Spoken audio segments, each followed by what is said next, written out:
Hey, what's up, good people? Welcome to another episode of Brandon's Comedy Bomb Show. I am your host, Brandon Phillips, and today I have none other than Eric Schwartz. You've seen him all over the country, featuring for Joe Coy. Right now, y'all give it up for Mr. Eric Schwartz. Yeah, there he is. Give it up. Doing, man? Yo, Eric, what's up, man? Thank you for coming on the show. Hey, thanks for having me. Of course, man. Is that a real background? That is a real. No, I didn't build it. Like I didn't, put cement down and lay brick by brick, but it's a backdrop. Yeah. Oh, it's a backdrop. Oh, so it's cloth bricks. So, yeah, something like that. Yeah. Okay. It's a material. Okay. Yeah. I had to Looks get good, it right. man. You guys right. Not much, man. How you doing? Thank you so much for coming on the show. Yeah, thanks for having me, man. Yeah, of course. I was sorry I was a little late. No. I had to find parking. Yeah, no, it's okay. Yeah, sometimes you can get you validated when you get done. So no worries. Yeah. No worries. Thank you, man, for coming on the show. Well, let's just get right into it. I don't want to take up too much of your time, so let's just hop right into it. Okay. First and foremost, where are you from? I grew up in Thousand Oaks, California, so I claim that as my hometown. T.O. Yeah, T.O. Oh, because you're from the 805. I'm from the 805. Where are you from in the 805? I'm from Rio Grande, California. Oh, yeah, I went to Cal Poly. Yeah. So San Luis Obispo is right down the street. Well, you already know. Yeah, we competed against you guys in track. I came down here for track meets when I was in high school. Oh, really? Yeah. Okay. Yeah. All right. Well, this is not related to your show, but I did a song called "I'm 805." Did you really? Yeah. Okay, I'll have to check that out. You guys make sure you Last year. check that out.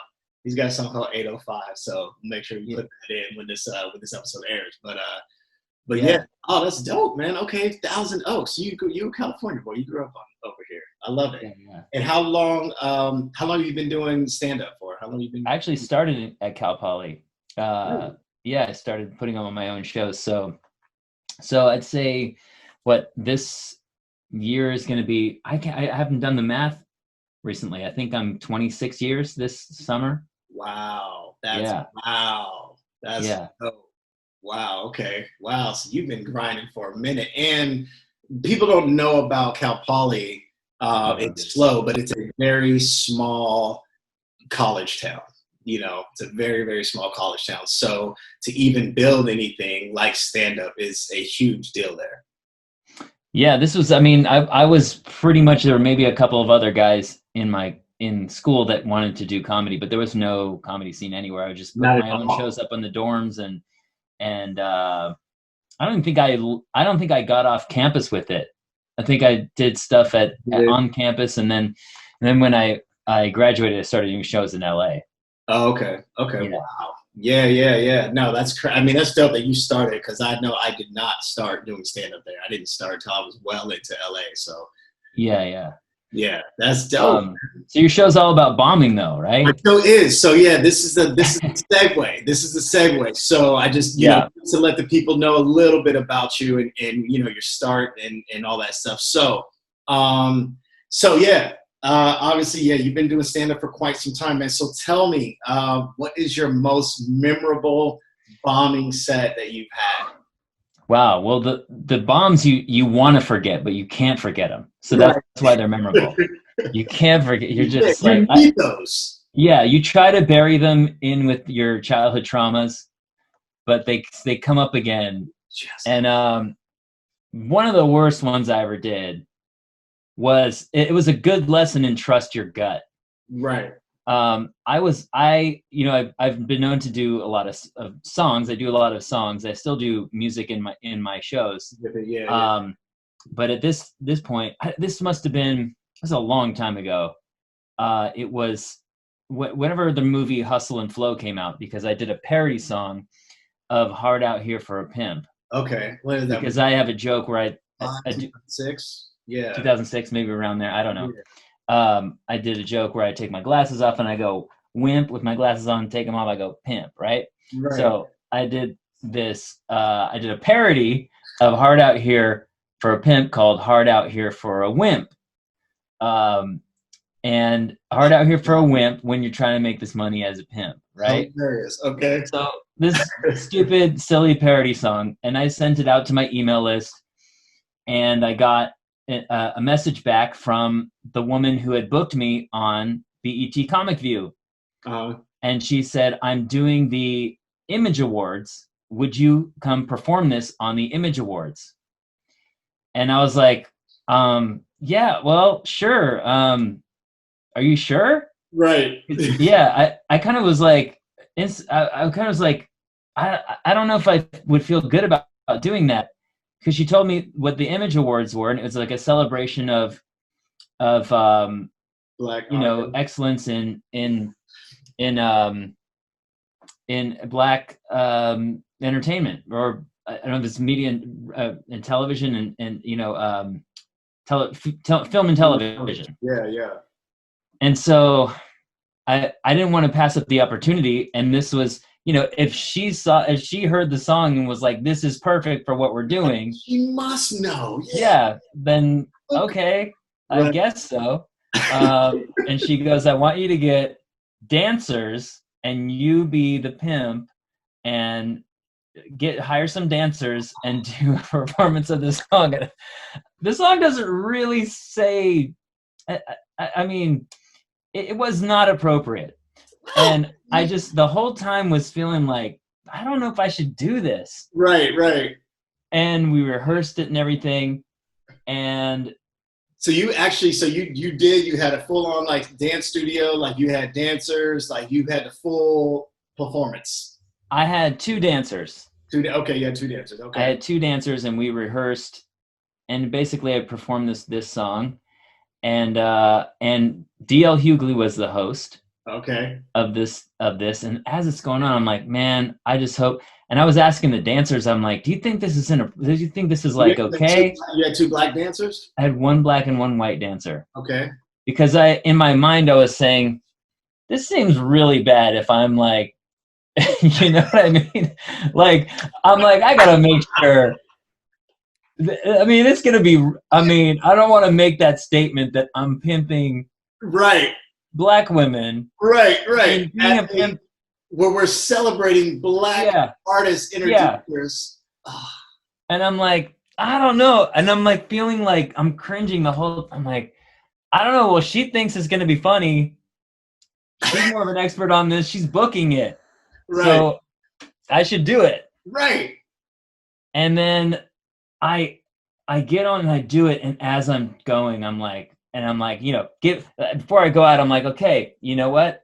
Just do it, commit to it. Right. I get out there and I'm looking at people's faces and I'm like, this is not going over. And this is at the NAACP Image Awards. Yeah. So it's the audience is not only full with obviously celebrities and entertainers, but and athletes, but it's also, you got they fill it in with seat fillers. So it's a packed auditorium. I don't know if this was the official Image Awards like that gets broadcast. Okay. Oh, this might have been like the pre, like they do the pre lunch and whatnot or whatever, and they do a dinner as well. It might have been something like that, because I know it never aired. Thank God. There's definitely video of it somewhere, and I hope they burned it. Man. I hope they destroyed it. Dude. So after I perform, and I'm like, oh my God, I knew it the whole time. Like I was feeling like this is not appropriate. And then D.L. Hughley goes up after me and roasts the shit out of me. Oh my! And I deserved it for sure. How many people would you say were in the room? Like if you had to count? I want to say it was like 200 or 300. Oof. And it was in a hotel, in the ballroom of a hotel. Okay. Yeah. It was like stages and stuff. It was like a nice stage and like nice lighting, and they were making video of it, like multi-camera shoot. But I don't think it was the official broadcast. I think it was like an ancillary, right. Like you said, like maybe a luncheon or a dinner for it. You know what I mean, for the awards. Right. Definitely celebrities in there, and I hope they forgot who I am. Oh God! You know what I mean? I hope you had hair when you did it. That way you'd be like, That guy. I think I did. Yeah. You're like, that guy's. But it totally goes, and it goes to show you. And one of the writers for DL, who was like, you know, helping him write on the spot, like improv stuff, you know, helping like, you know, whatever happens in the moment, like coming up with jokes real quick. I saw them after I went up. There must have been like a video in between me and when DL went back out. But I saw them after I went. They were like laughing so hard and like preparing the jokes for what they were going to say after they go. And I was like, and the guy was a friend of mine too. The guy who was helping him come up with jokes. And I'm like, well, I was so embarrassed. And just like afterwards, as I'm like, I for some reason couldn't leave until the end. And like at the end, I'm walking out and I could just like, nobody wanted to talk to me. It was like the worst. That's like the worst walk of shame.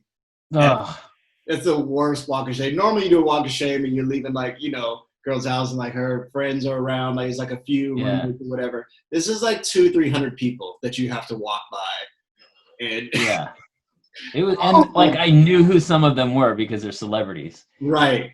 And I'm like, if you only knew that I like, you can't, there's no explaining that. Right. Of like, well, like, see, what happened was you can't. This was her idea, and like, and I didn't feel that right about it, but I did it anyway. And like, you can't point the finger like, look, the booker, there she is, right there.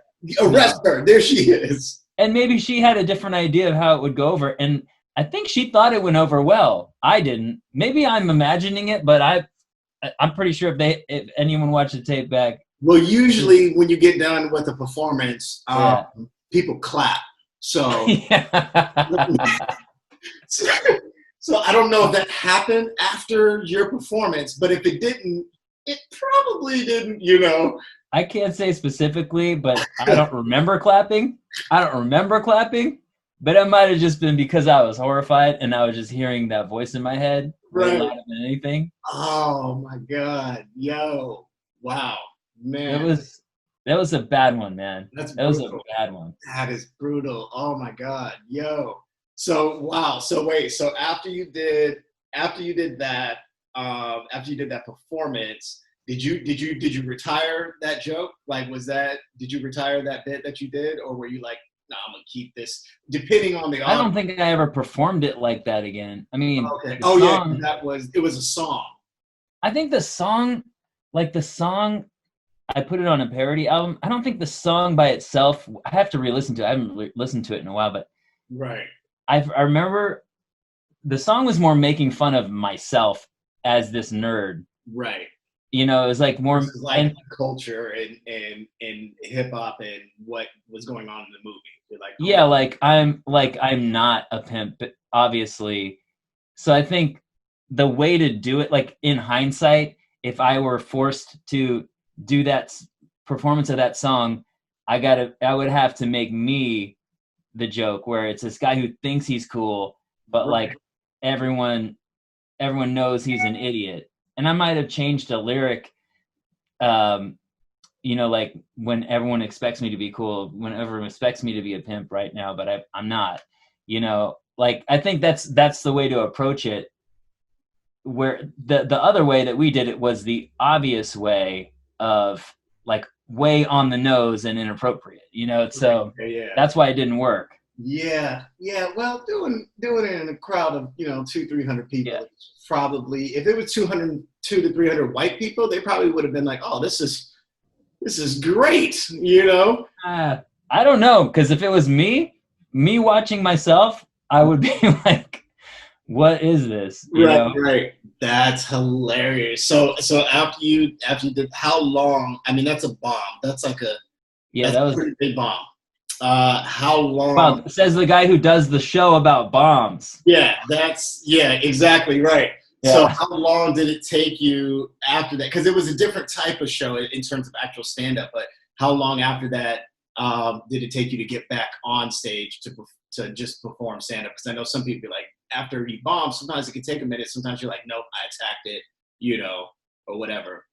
No, yeah, I know. I didn't hesitate to get back up again. I'm right back on the horse. I probably had shows scheduled after that. I mean, yeah, it hurts, but I'm more of in the mindset of when I bomb, I kind of can't wait to get back out there, right, so that I can erase that feeling and prove to myself that I'm not that. You know, like you're never as bad as your best. You're never as bad as your worst or as good as your best. Yeah. You know, you're somewhere in between. So if you believe that you are that bomb, you're doing yourself a disservice. And if you get comfortable resting on the laurels of a really good set, then you're also doing yourself a disservice. You're also doing a disservice. Yeah, absolutely. Yeah. Wow, man! Thank you so much for sharing your bomb memory, man. That's great. I had to give you a good one, man. What's that? I had to give you a good one. Yo, that is fucking great. I love it. So thank you so much for coming on, man. Towards the end here, what I do is just ask a couple questions that normally kind of segues into where you were just coming off of. But the first question is, what important comic lesson would you tell your younger self if you could go back in time? If I could go back in time and give myself a good comic lesson, I guess according to that story, it would be trust your gut. Okay. Plan your work and work your plan, and if somebody suggests something that is not right for you, you need to have gentle and easy ways and respectful ways to say no. Right. And if you can't say no, you got to figure out a way around it to make it work for you. And that, Okay. Nice. So, okay. Yeah. And the final question is, if you had to leave one final piece of advice for the next generation of comedians, what would it be? Oh man, if I could give one piece of advice to the future generation of comedians, realize how lucky you are and take advantage of it. There's so many resources, so many more resources than when I started. Yeah, absolutely. Stuff like this. This is a backstage green room conversation. Yeah, that I actually had to go get myself into a green room with people who had more experience than me.